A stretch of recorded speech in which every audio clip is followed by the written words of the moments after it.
By 1963, the USSR had accelerated its missile programs. The Russians had deployed ICBMs far larger than anything in the United States arsenal. There was also a concern that Russia could soon develop the ability to launch ICBM warheads with decoys in such numbers that their simultaneous arrival would saturate the Zeus defense system.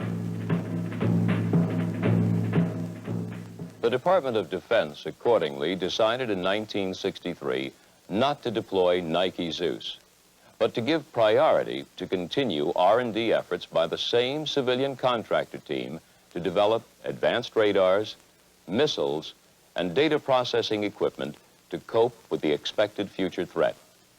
The new program was named Nike X. Basic research on re-entry phenomena would continue, including the use of Zeus radars at Kwajalein for gathering discrimination data. Nike X would have a radical new approach to radar design. Fixed antennas using electronic beam steering would replace rotating antennas.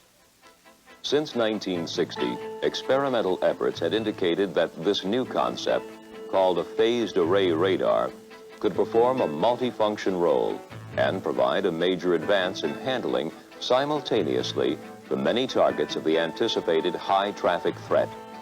Studies led to the installation of a new kind of radar at White Sands.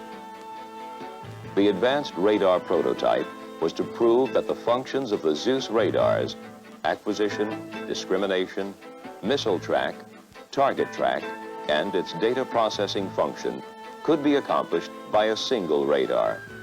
This prototype was called MAR-1.